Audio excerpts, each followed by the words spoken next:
जनवरी गुजरा, फरवरी गुजरा, मार्च में क्या होगा?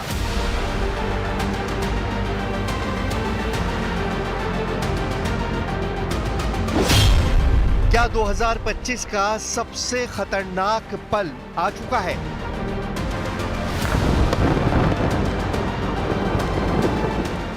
जनवरी 2025 में डोनाल्ड ट्रंप ने राष्ट्रपति पद की शपथ ली। जनवरी में ही गाजा में सीज फायर हुआ। फरवरी 2025 में ट्रंप और नेतन्याहू की मुलाकात हुई। फरवरी में ही इजराइल पहुंच गए 1800 बंकर बस्टर बम। मार्च 2025 में क्या अमेरिका ईरान को लेकर सबसे बड़ा फैसला करने जा रहा है? क्योंकि ईरान को भी महसूस हो गया है कि मार्च में कुछ बहुत भयानक होने वाला है।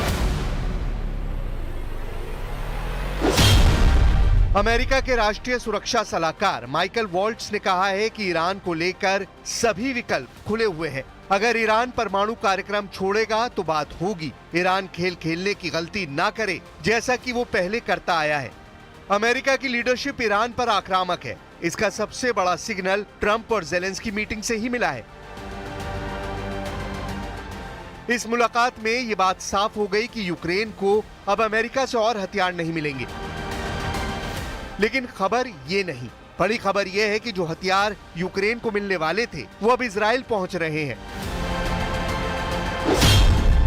यानी जो हथियार अभी तक अमेरिका से यूक्रेन पहुंच रहे थे उनका रूट बदलकर अब उन हथियारों को इजराइल पहुंचाया जा रहा है। यानी ज़ेलेंस्की को जो नुकसान हुआ है उसका बम्पर फायदा नेतन्याहू को पहुंच रहा है। इजराइल की कई मोर्चों पर एक साथ युद्ध लड़ने वाली ताकत को जंग न लगे और उसके बम गोदाम का स्टॉक हमेशा भरा रहे, इसकी गारंटी अमेरिका ने दे दी है। अमेरिका के विदेश मंत्री मार्को रूबियो ने इजराइल को $4 अरब यानी करीब 35,000 करोड़ के हथियार भेजने पर मोहर लगाई है। 20 जनवरी 2025 को शपथ लेने के बाद डोनाल्ड ट्रंप 1.5 महीने के अंदर $12 अरब के हथियार इजराइल पहुंचा चुके हैं। $12 अरब यानी 1,05,000 करोड़ के हथियारों की मदद डोनाल्ड ट्रंप मंजूर कर चुके हैं।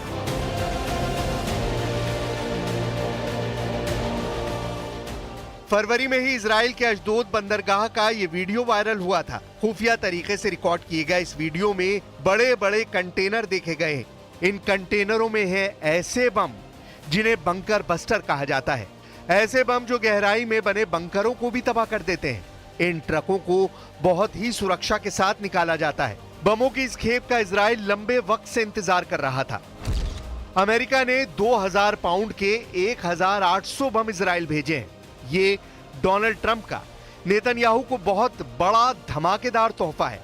क्या इस तोहफे का मतलब है कि इजराइल फिर से गाजा में बमबारी करने जा रहा है? इजराइल की एयरफोर्स फिर से सुपर एक्टिव मोड में है। इजराइल के एयरबेस पर लगातार काम चल रहा है। यह है अमेरिका से सप्लाई किया गया MK-84 बंकर बस्टर बम। इसी बम से इजराइल ने अब तक गाजा के कोने कोने को मिट्टी में मिलाया है।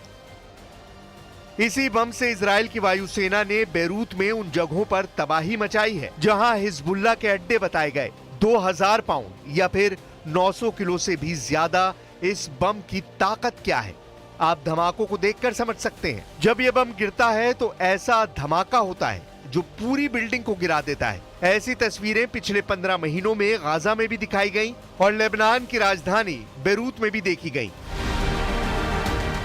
इजराइल के नए हथियारों और ट्रंप नेतन्याहू की पार्टनरशिप को लेकर बार बार मिल रहे सिग्नल ईरान को परेशान कर रहे हैं। यही वजह है कि 2025 के पहले 2 महीनों में ईरान ने अपनी पूरी ताकत झोंक दी है। जनवरी में इक्तदार और फरवरी में जुल्फिकार, ये दोनों युद्ध अभ्यास इस वक्त ईरान की फायर पावर का सबसे बड़ा शो बन चुके हैं। पहले जनवरी में 4 युद्ध अभ्यास और अब फरवरी में भी ईरान की बंदूक से धुआं निकल रहा है। जनवरी और फरवरी में ईरान की डिफेंस वाली तैयारी बहुत आक्रामक नजर आ रही है। ईरान ने जनवरी 2025 में ही इतने हथियार जमा कर लिए हैं कि एक बड़े युद्ध को लॉन्च करने वाला हमला किया जा सकता है। ईरान के ड्रोन बेस के इस वीडियो ने इजराइल से लेकर अमेरिका तक हड़कंप मचा दिया है। ईरान क्यों इतना आक्रामक है? गाजा में सीज फायर और सीरिया में जुलानी के कब्जे ने पश्चिम एशिया के अंदर 1 महीने में ऐसा क्या बदल दिया है कि ईरान को लग रहा है कि अब उसे एक नए वॉर जोन के लिए तैयार रहना होगा। ईरान को सबसे बड़ा खतरा अपने परमाणु अड्डों को लेकर है। ईरान को खतरा उसकी सबसे बड़ी ताकत मिसाइल बेस को लेकर है। ईरान को खतरा उसकी सबसे बड़ी फोर्स रेवोल्यूशनरी गार्ड्स को लेकर है। ईरान को खतरा उसके तेल के ठिकानों को लेकर भी है, जिस पर इजराइल की नजर गड़ी हुई है। और खबरों का सिलसिला